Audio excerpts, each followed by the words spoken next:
As we wrap up this course, let's focus on how to adjust your organizational strategies to match the changing seasons and various household events throughout the year.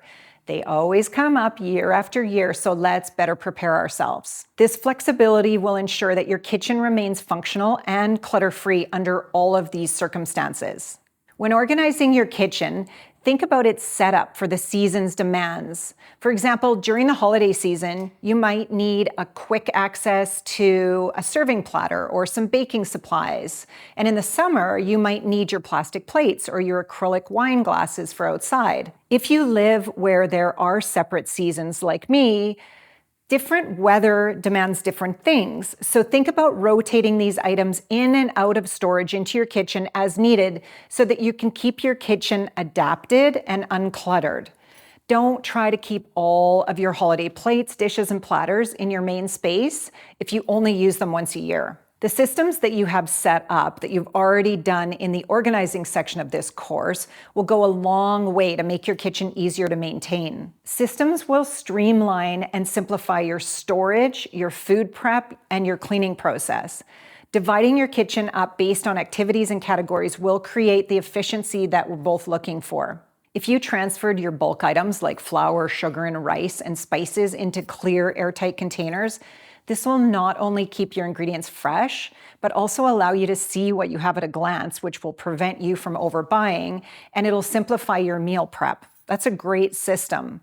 Your organizational systems should evolve with your changing needs. What works 1 year might not work 5 years later, so stay open to tweaking your systems, whether it's shifting towns around, adjusting shelf heights, or rethinking storage solutions to better suit your current lifestyle.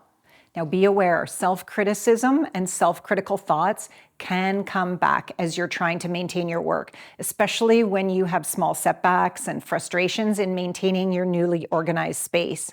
So it's important to recognize and to listen to that critical inner voice, but don't let it overpower your wins. Acknowledge those frustrating moments when you start to tell yourself the long stories about why you should keep things and why you don't want to let go.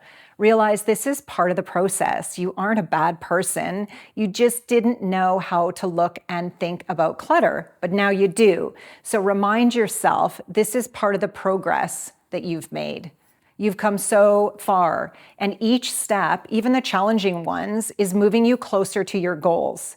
There is no room for self-doubt to derail you now. So instead, when you hear that judging voice, use these times as opportunities for learning and growth, reinforcing your commitment to a more organized and functional space. This self-awareness will help push away that critical voice and transform it into a constructive one that supports you rather than hinders you on your journey.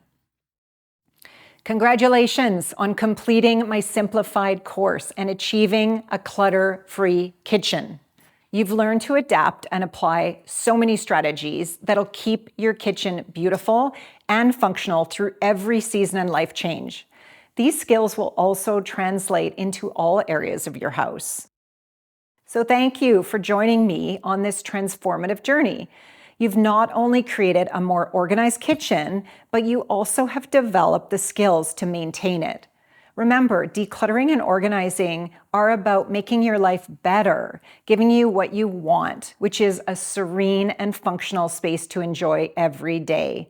It's time for you to fall back in love with your kitchen and with your entire house. I'd love for you to keep in touch and share your progress with me on my social media platforms. Remember, I'm here all the time, and I want to continue to support you as you refine and adapt the life-changing skills that we've discussed in this course. So please, please, please celebrate your successes, learn from any setbacks, and continue to embrace the clutter-free living that we've achieved together. You've done something incredible, and I hope you feel proud and empowered. Here's to your ongoing success and to a kitchen that you love.